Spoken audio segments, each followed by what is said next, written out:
Some of you ain't.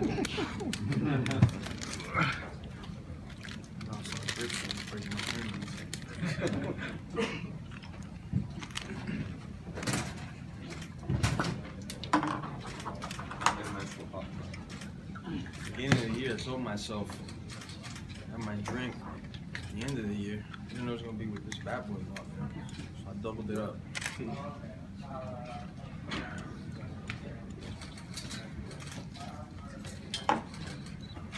Hello, everybody. Or so soaking it in a little bit. I mean, yeah, this massive, huge event, financially successful. You had a phenomenal performance in there. You won all 3 rounds, 10-8, a couple of them. And then just the only thing that doesn't go right is to get the perfect ending. I'm sure the way you wanted to get, a nice clean stoppage. So, what is the emotion like right now? I mean, everything great except for maybe just didn't walk out of the cage you wanted. As far as painting my Picasso, I almost got to do it. I heard a lot of comments. I read a lot of media stuff. People talking about the later the fight goes, or if the fight hits the ground, or in certain situations, I'd be outworked and outclassed. Not happening. I want somebody to pull up a fight that I faded in the 4th or 5th round. That's not going to happen. What happened in the 3rd was just going to keep happening in the 4th and in the 5th. I haven't eaten either, so.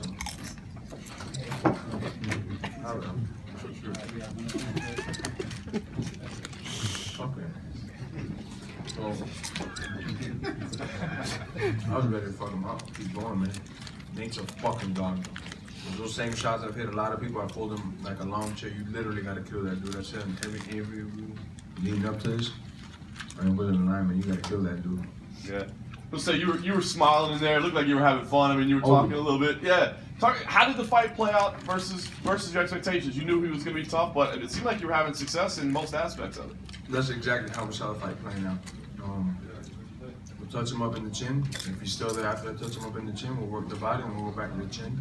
We'll win the wrestling scrambles. We'll win the clinch work. And he'll just get tired from the damage that we're putting out. I have one of the best gas tanks in this division. I'm going to prove it at some point against everybody. I didn't feel that I was getting tired at all.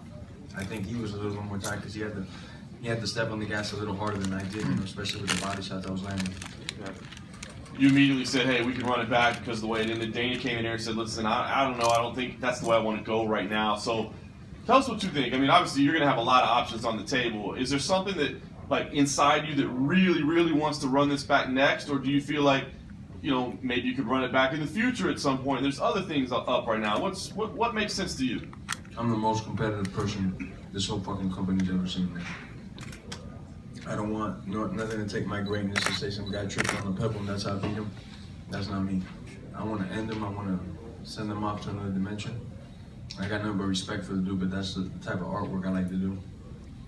I didn't get it on this one. Are we going to rematch tomorrow, next week? I don't know, but it will happen at some point, Would you prefer to be next, or would you be open to other fights first? I'm open to the money, and he's a money fight. If Canelo wants to get his ass kicked, that's a fight I'll take,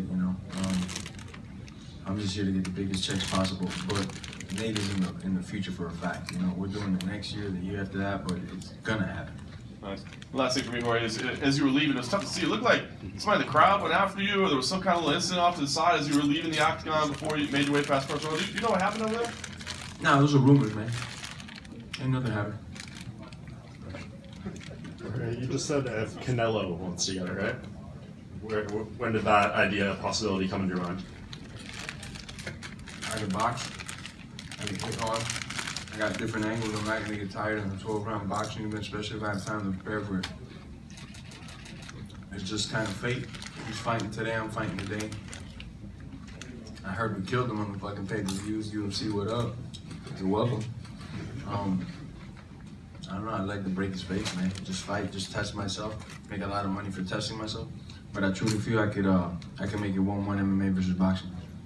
Fair enough. And you said after the win over Askren that you wanted the UFC to find someone who could beat you. Does that person exist on the roster right now after this win tonight? I'll prove it that they don't exist. I mean, this rematch thing, let's see how it plays out, but I think in a lot of people's minds, if Colby Covington beats Kamru Usman next month, it's the fight people want to see. How close of an eye are you going to be keeping on that fight? I have trouble sleeping. hang out, smoke weed, and fucking pass out and eat a lot of food and stuff. I don't need to see that fight, so I won't be watching that shit. And that's just math speaking. I mean, who the fuck have they knocked out? I got more stoppages this year than them their whole fucking career combined. That's just math, though. You can look it up. I know you guys like that. That's just the truth, man. Are we gonna fight when that championship of sissies is done and the dust settles, and if one of them makes it to the fight, because these guys are always pulling out against each other, I'll be there when the dust settles. I don't know when or not, but it's on my terms though now. And this fight, I told the UFC, I told my manager, I wasn't gonna fight no more after July. The fight was not that long, my last one, before this one. But the training camp was about 12 weeks, and I had suffered a couple of hand injuries going into the fight. Thank God it didn't last long. And I didn't want to fight this year. They called me with the greatest opportunity of my life, and I said, fuck it, let's do it, let's risk it all. I won, so I am gonna take a little bit of time off, heal my hands, get a couple injuries right, and that's it, get right back at it next year.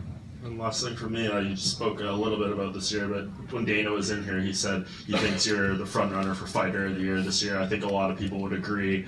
Can you just reflect a little bit on your journey this year from beating Darren Till to knocking out Ben Askren to what you did tonight?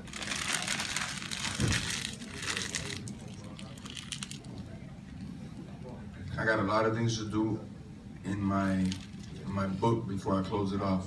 Before I close this chapter and move on to the next in my life, I'm pointing in the right direction. I'm getting out these pages filled out. If I get Fighter of the Year, now I can give a fuck less. But my own personal goals and stuff, I will have them met before this career of mine is done. I got about 3 to 4 more years for you guys to enjoy this violence, so tune in. Hey, Jorge, here to say. So we got to see the BMF belt unveiling on Friday. You finally got it now. What's your opinion on the belt, on the design? I love the fucking belt. I love it. It's dark. Man, I love it. I love it. It doesn't look like any other belt that the UFC's ever made. I fucking personally love it, man. I'd rock that shit. I'd wear that out in public, maybe. So we're gonna see a couple pictures on social media. You out of town with it? Yeah. You'll see me a couple pictures. But also I'm the type of dude, and I'm gonna sound like I'm greedy, which I am. I live in the future, man. This thing is cool, but I'm not gonna be in every interview like that, like them cocksuckers. Hey, look at me, I got an interim belt. That's not me, man. I want the next belt, man. So this one's cool, but I'm gonna get more. And there were a couple instances in the fight. You and Diaz were saying things to each other. Do you recall any of the word exchanges? That's just man talk. It's just two men talking, chopping it up, talking work, workshop shit.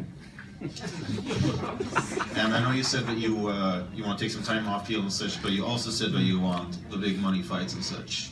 Conor McGregor said that he is going to come back January 18th, and Dana White said... Come back to what? To MMA, to the UFC. What do you mean, like fighting in the cage? Yeah. I don't know, man. That dude's been talking wild for a second. If he fights and gets a victory, and he wants this, and some of you motherfuckers are mean, man, because you know what the fuck I'll do to that little dude, bro. I'll fuck that little guy up, man. He's a fucking midget. Dana White, president of this motherfucking company, said I'm too much man for him. I get it why people want to see him hurt for the stunts he's been pulling, but he don't want this shit. He's just talking so he can get his name out there. He was cheering for Nate. He wanted to run it back with Nate. You think he's at home seeing that fight saying, I want to fight that dude? That dude ain't retarded. You see, he punches old people in the face because those are fights that he could win. He don't want this shit. Just last for me. Dana did kind of change. You know he doesn't want this shit. Dana and them might try to promote it. I don't even think Dana's going to promote that fight because that dude, you can't get that guy to sign the paper. So you were having a whole lot of success really early, connecting on a lot of combinations. Was it a strategy to really go after combos instead of single shots, following up with a big kick that busted him open? Was that a specific thing you guys had looked for, or was that just something that happened and you saw it and went for it? Combo platter. We train all aspects of it, and we take combos or we take single shots, Those body shots, man, you guys gotta look at the tape. Those body shots I was landing to the body, was no way he was gonna outdo me in the 4th and 5th rounds, because those body shots take a toll on your fucking legs, man. And he knows it and I know it. I wasn't going nowhere in that 4th and 5th round. That's why I had that big smile on my face. I wanted to get after it, man. I needed to put my signature on that drawing, but whatever, on the next one. Just wondering why you mentioned how the belt might go around town with you. Do you think I'm fucking More pizza. More pizza. I'm running out of pizza. I'm about to walk out this motherfucking interview. More pizza, please. Hurry up, somebody.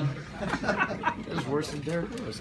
I'm just wondering, do you see that as a belt that you'll be defending, like in the next fight? Will you be taking it out and sort of putting it on the line, or is this sort of a one and done situation in your mind? It says 1 out of 1.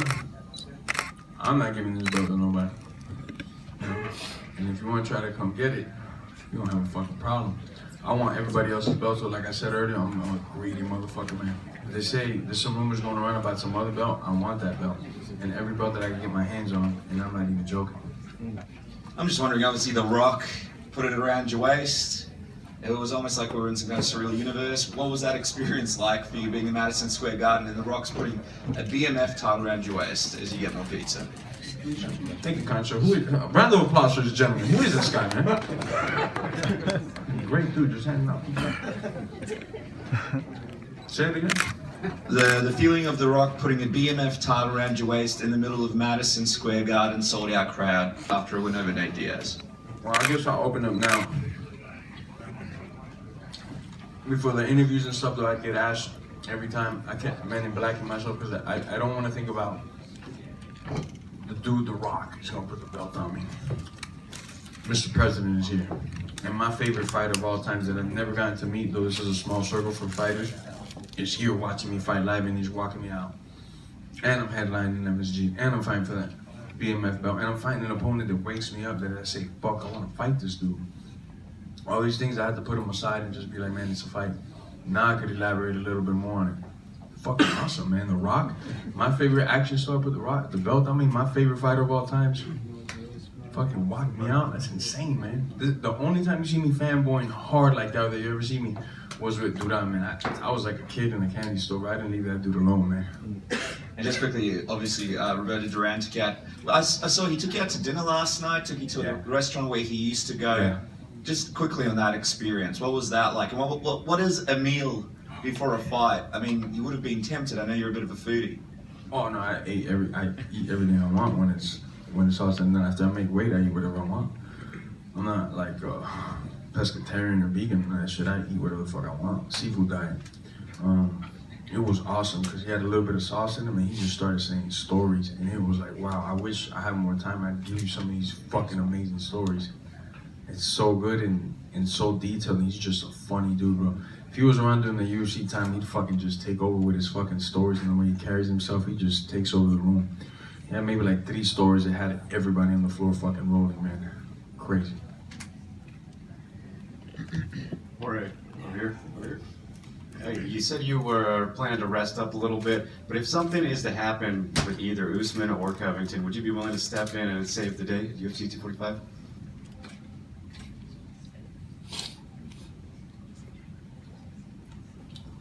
I'd be the hero they need, but they don't deserve me. They'd have to whip out the checkbook like they haven't done it. My hands are fucked up, man. You know, I usually don't say too much about my injuries, but my hand is a little jacked up, man. I need some rehab on it.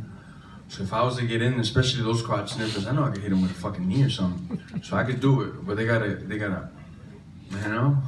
Dana's not gonna like the figure, neither's Hunter, the UFC, you know? So I'll put it out there anyway, so it's on the universe. If one of those sissies gets hurt, they gotta pay me, man. They gotta fucking pay me, man. You said you were one of the most competitive people of all time. Yes, sir. At any point tonight, how this fight ended, did you consider not accepting the belt? No. Not for a second. Nah, because I knew I whipped him too. If this was not a main event anywhere else, it's 3 rounds, I clear-cut won, you know?